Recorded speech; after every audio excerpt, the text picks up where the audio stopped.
I have not been here long. I met Mr. George, a man in his 70s, living in a small town on the shore of Lake Michigan. Every morning, he gets up at 5 a.m., makes a cup of tea, then walks slowly along the lake in the thin mist. But recently, Mr. George began to feel numb in his legs, his steps were no longer steady, and he had to stop after only a few hundred meters.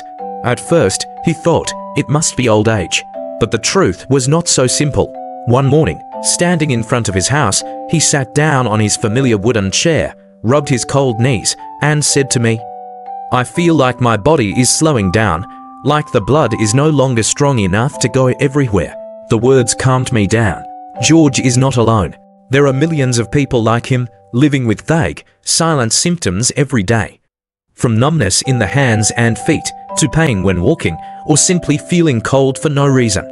But behind those seemingly normal signs, there may be a silent health problem developing: blood circulation. In today's video, we will delve into the secrets of the circulatory system, the thing that silently nourishes the cells in your body, and can also be the thing that will determine whether you live a healthy life or face dangerous complications like heart disease, disability, or the end of your life. This is not just a medical story. This is your story, your parents' story, or a loved one's story. And maybe, in just 30 minutes, you will see your body with completely different eyes. If you've ever stood in front of a pole, pressed your hand to a puddle, and felt your heart pounding under your palm, congratulations, you've just nurtured the source of life. The circulatory system, with the heart as the engine and the blood vessels as the maze of pathways, is the reason you can open your eyes in the morning, move your hands, feel the warmth of someone you love, and even feel pain when someone hurts you. Every minute, your heart pumps about 5 liters of blood throughout your body, delivering oxygen and nutrients to every finger, every hair, and bringing waste back for processing. Think of the complete circulatory system as a bus system. The central station is the heart, the roots are the blood vessels. If the buses run regularly and on time, everything is shared. But if there's a traffic jam or a section of the road breaks down, the whole system goes haywire. I remember my grandmother, an Italian woman living in rural Connecticut. She loved gardening, working every morning in her row of red tomatoes. Until one day, she told me that she felt dizzy when she went down, and her hands and feet were cold even in the middle of summer. At the time, we thought it was just aging, but it turned out that it was a sign of poor circulation, not enough blood to the brain when bending over, and not enough to the limbs when at rest. If we had understood the circulatory system better, we might have saved her from a dangerous fall. The circulatory system doesn't scream like a heart attack or strike. It whispers. It warns us with subtle signals: limp legs, numb hands, cold fingertips. And if we don't pay attention, by the time we do, we may be dead. The lesson here is, understanding how the circulatory system works is how we learn to listen to our bodies, every breath, every beat. Now you understand why the circulatory system is a silent, but extremely important lifeline. But there is one thing you may not know. There are millions of people living with a blocked circulatory system without even knowing it. So what are the signs that your facility is crying out for help in the silence? Join me in the next part to recognize the 7 early warning signs that you should basically not ignore. The human body is a marvel, but the most amazing thing, perhaps, is the way it always tries to talk to us. Not with words, not with screams, but with signs, gentle, silent, like something gently touching the shoulder, whispering, "Please pay attention to me."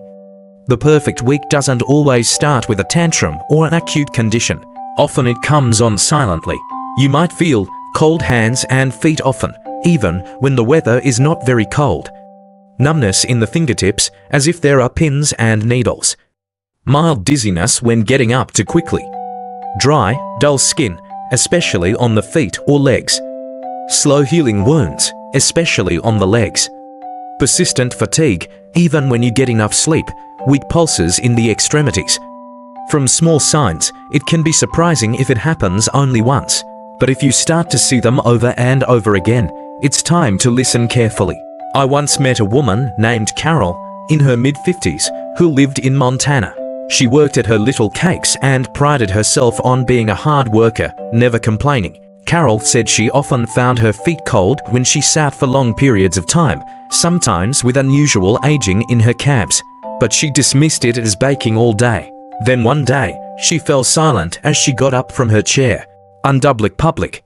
It was then that she went to the doctor and discovered she had early signs of peripheral artery disease. Carol didn't need surgery, but she did have to change her lifestyle, start exercising lightly, and adjust her diet. Luckily, I got to the doctor in time, she says. If I had waited a few months longer, I can't imagine what would have happened. We often forget that prevention is always easier than cure. Sometimes, just paying attention to a numb hand, an unusual fatigue, a slow healing wound, can change the course of your health. The lesson here is, your body never betrays you. It just needs you to listen a little sooner. Now you know what the early signs look like.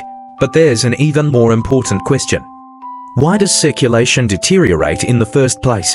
What's silently harming your blood vessels every day? Join me in the next section, where we unpack the silent but all too common causes of blood not flowing as it should.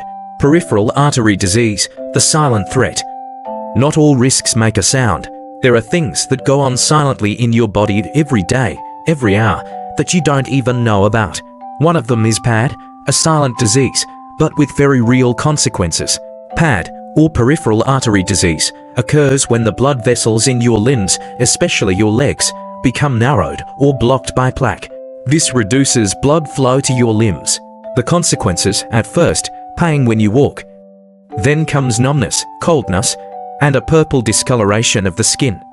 If left untreated, it can lead to ulcers, infections, gangrene, and even amputation. PAD isn't just a problem for your legs. It's a sign that blood vessels throughout the body are in danger, especially in the heart and brain.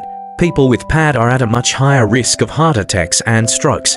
I met a man named Hank in Arizona, an avid hiker. At age 62, he started noticing that he couldn't walk as far as he used to. Every mile or so, his right foot would ache, as if someone was squeezing it from the inside. But he ignored it, thinking, I must be getting old. He changed his shoes, slowed down, even took an easier route. A year later, a small wound on his ankle wouldn't heal for weeks. Hank went to the doctor and was diagnosed with advanced PAD. Blood flow to his feet was almost completely cut off. Fortunately, thanks to early intervention and aggressive treatment, he avoided amputation. But he once told me, I wish I had listened to my body sooner. PAD didn't kill me, but it robbed me of my freedom for a year. PAD often goes undetected until it's too late. Not because there are no signs, but because we think those signs are normal. But the truth is, pain when walking, cold feet, slow healing wounds, these are not signs of aging. They are warning signs. And like all warning signs, the longer you wait, the worse the consequences. We've learned what PAD is and why it's dangerous. But PAD doesn't come out of nowhere. It's the result of very familiar factors, ones that many of us face every day. In the next section, we'll dive into the common causes of poor circulation, so you can not only know the problem, but also prevent it from happening at the root. When your feet are cold, the problem may not be in your feet. It's in your heart, in your brain, in your lungs. Poor circulation is never a single problem, it's a bell that rings for the whole body. Many people think that poor circulation only affects the hands and feet, numbness, coldness, cramps. But that's just the tip of the iceberg. When blood flow is impaired, it's not just the feet that lack oxygen. Every organ in the body is affected. Brain, anemia can cause fatigue, memory loss, and lack of concentration. The risk of stroke increases. Heart. When blood circulation is impaired, the heart has to work twice as hard to pump blood, which can lead to heart failure or heart attack. Kidneys. This blood filtering organ is very sensitive to lack of oxygen. Kidney failure is a common consequence of poor circulation. Skin and immune system. Blood carries nutrients and white blood cells. If your blood flow is poor, your skin will be dry and dull. Wounds will take longer to heal, and you'll be more susceptible to infection. Think of blood as a river that supplies water to every field. If the water flow is weak, the trees don't just wither on the riverbank, they wither all over the field. Karen, a 55-year-old elementary school teacher in Minnesota, complained that she felt tired all the time, couldn't concentrate in class, and sometimes forgot familiar words. At first, her doctor thought it was stress or menopause, but Karen insisted on further testing. The result? Her brain circulation was severely impaired by atherosclerosis in her carotid arteries, one of the leading causes of stroke. Thanks to early detection, she was able to get timely intervention.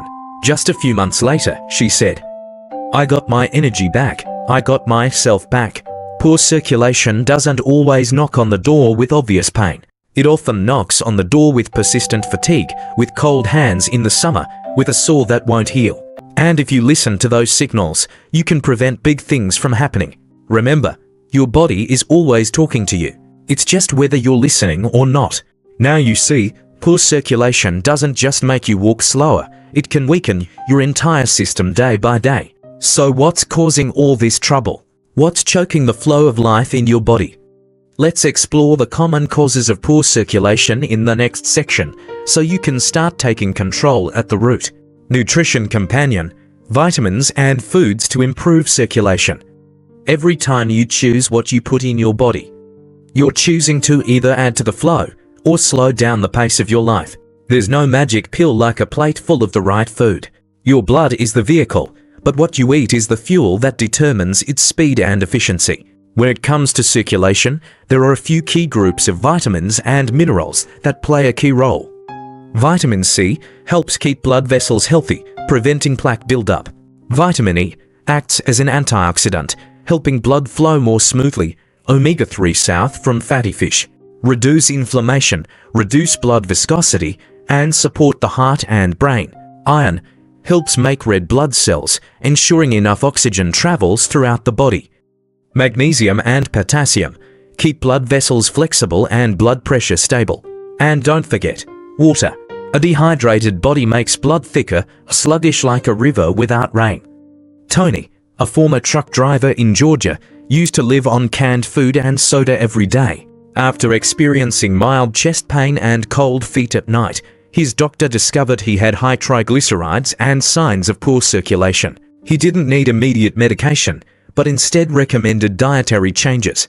Tony started simple, a breakfast of oatmeal, blueberries and walnuts, adding greens, salmon and olive oil to lunch, drinking 2 liters of water every day. After just 3 months, his numbers improved dramatically, and most importantly, Tony says, "I didn't just feel better. I felt alive." You don't need to change your entire refrigerator overnight, but you can change what you eat for breakfast tomorrow. Start with a glass of warm water in the morning, an orange, a handful of almonds.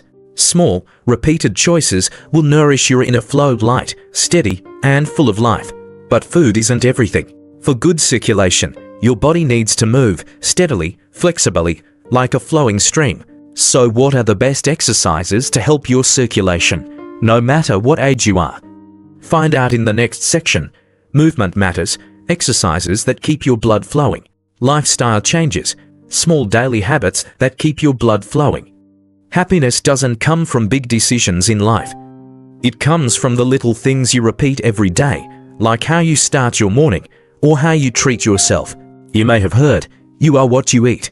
But there's something equally true, you are what you do every day. When it comes to blood circulation, food is just part of the picture. Your daily habits, from how you sit, how you breathe, even how you deal with stress, have a profound impact on the flow inside your body. Here are a few simple changes that can make a big difference. Walk for 5 minutes every hour. Prevents blood from pooling, especially for office workers. Get enough sleep, because at night the circulatory system recovers. Reduce stress. High cortisol causes vasoconstriction, increases blood pressure, and affects the cardiovascular system. Don't smoke, because nicotine narrows blood vessels, reducing blood flow. Drink warm water instead of cold, helps blood vessels expand more gently. Linda, a 62-year-old grandmother in Vermont, used to think she was too old to change. Every morning she woke up with cold feet, numb fingers, and fatigue that lasted until noon. One day, while waiting to see a doctor, she read a line in a magazine. "Your circulation doesn't get worse with age, it's how you live with it." She started making small changes. Take a 10-minute walk after lunch. Meditate for 5 minutes in the evening. Drink warm water instead of iced tea. Practice 3 deep breaths whenever you feel anxious. After 6 weeks, Linda not only felt warmer in her hands and feet, but also lighter. "I never thought that just being gentler with my body would give me so much back," Linda says. You don't need a revolution. You just need a gentler choice every day, like getting up from your desk to stretch for 2 minutes, like putting a glass of warm water by your bed. Taking care of your circulatory system doesn't start at the doctor's office, it starts in your own home. But even if you eat well, exercise regularly, and live a healthy lifestyle, there's something else that's important: your body's signals. There are symptoms that seem small, but are early reminders from the heart, blood vessels, and every cell. In the next part, we will explore red flags, when to seek medical help immediately, medical natural pressure, herbs and supplements to support blood circulation. Since ancient times, humans have turned to nature as a healing teacher. There are leaves, small roots, but they have the power to nourish the flow of life. You may be wondering, do capsules, herbal teas, really improve blood circulation? The answer is yes, but not all are equally effective, and not everyone needs the same. Some herbs and supplements have been scientifically proven to vasodilation, mild blood clotting, increase blood flow to the extremities, reduce inflammation and increase the elasticity of blood vessel walls. Here are a few notable examples. Ginkgo biloba improves brain circulation, enhances memory. Cayenne pepper contains capsaicin, supports gentle dilation of blood vessels. Garlic may help lower blood pressure and reduce plaque buildup. Omega-3 from fish oil helps blood flow more smoothly. Beetroot, rich in natural nitrates, helps blood vessels expand naturally. However, there is no magic pill. These products are only effective when combined with a healthy lifestyle, proper diet, and understanding your body. Greg, a 54-year-old engineer living in Oregon, used to believe in modern medicine. But after experiencing persistent numbness in his legs despite no serious medical conditions, his wife, who loves traditional medicine, suggested he try ginkgo biloba and beetroot tea every morning. Combined with walking and cutting down on caffeine, after just 4 weeks, Greg noticed that his legs were warmer in the morning and the numbness was significantly reduced. He shared, "I used to think herbs were just a legend, but sometimes it is the harmony between modern and traditional that brings true balance to the body." Nature gives us many gifts, but not all of them are for everyone. Always research carefully before using. Consult your doctor if you are taking medication. Be patient and monitor how your body responds. Healing is not about following trends, it is a journey to find inner harmony. But beyond supplementation, there's another important factor. Listen to your body's real warning signs. Unusual pains, changes you shouldn't ignore, that's the urgent language of the circulatory system. In the next part, we will learn red flags, when to seek medical help immediately, signs you shouldn't hesitate, exercise and movement, activities to increase blood circulation. There's a simple but powerful thing. The body is made to move. And when you move, you're not just helping your legs or arms, you're helping the very flow of life in you become healthier. When you exercise, your muscles not only work to keep you flexible, but also have a direct impact on your circulatory system. Muscle contractions help pump blood back to the heart, especially in the lower limbs, where blood must travel against gravity. Increased exercise also helps dilate blood vessels, improving blood flow. Reduce the risk of blood clots, help lower blood pressure and maintain a healthy body weight. Just gentle steps, stretching exercises or favorite activities such as dancing, swimming, are all great ways to nourish the circulatory system. Linda, 67, is a grandmother who loves to dance. After being diagnosed with diabetes and having signs of poor circulation in her legs, her doctor advised her to exercise regularly to improve her blood circulation. She did not choose high-intensity exercises but continued to dance her favorite dance every day. Results: the numbness and coldness in her feet gradually decreased. She felt her health improved significantly. Her mood and sleep were also much better, Linda said. "I find that dancing not only keeps me healthy but also makes me happy, and that is the most important thing. The important thing is not to exercise too much or too hard, but to exercise regularly according to your ability. Start with gentle steps or small movements every day, and gradually increase the intensity as your body gets used to it. If there are signs of pain or discomfort, do not force it. Rest and consult a specialist.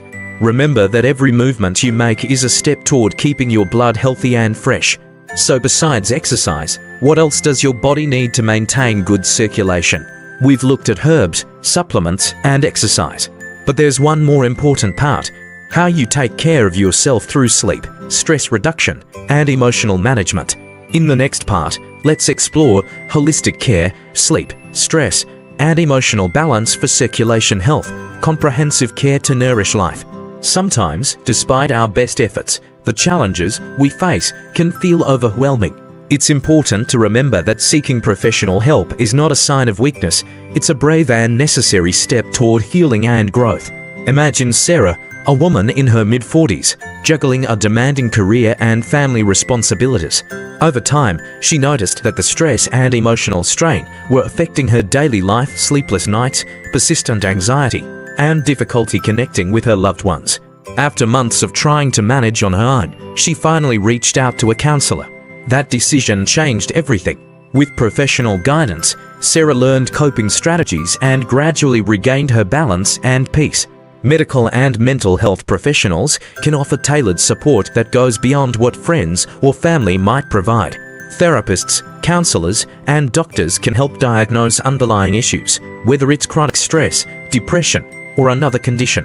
Sometimes, medication or specialized therapy might be recommended to help restore well-being. The key lesson here is this: don't wait until things spiral out of control. If you or someone you care about persistent notices changes in mood, behavior, or physical health, it's time to reach out. Early intervention often leads to better outcomes and prevents deeper struggles down the road. As we've seen through Sarah's story and many others, asking for help is a sign of strength, a commitment to yourself and those you love. Remember, you don't have to face these challenges alone. With that in mind, let's take a moment to reflect on the bigger picture: how understanding, support, and awareness can transform lives, and what steps each of us can take to foster a healthier, more compassionate community. Taking charge of your circulatory health is one of the most powerful gifts you can give yourself. It's about embracing small, intentional choices every day that build a foundation for long-term well-being. Let me tell you about James, a 52-year-old man who, like many of us, thought he was too busy to worry much about his health. When a mild chest discomfort prompted him to see a doctor, James was surprised to learn he was already at risk for serious circulatory problems. Instead of feeling overwhelmed, James took it as a wake-up call. He made simple but meaningful changes: walking after dinner, swapping fried foods for fresh vegetables, and making time for moments of calm in his hectic life. What James discovered was truly empowering. Prevention isn't about drastic changes overnight. It's about being mindful, listening to your body, and making gradual improvements. This proactive mindset can reduce your risk of heart disease, improve circulation, and boost your energy levels. A key lesson here is that your health is in your hands. While genetics and circumstances play a role, the choices you make every day add up. Staying active, eating well, managing stress, and having regular checkups create a protective circle around your heart and vessels. As we wrap up this journey together, remember, empowerment means more than just knowledge. It means acting on it, trusting yourself, and reaching out when you need support. When you take these steps, you're not only caring for your body but also nurturing a future full of vitality and joy. Now, let's look ahead to how we can keep this momentum going, building habits that last, inspiring those around us, and embracing a lifestyle that honors the heart of who we are.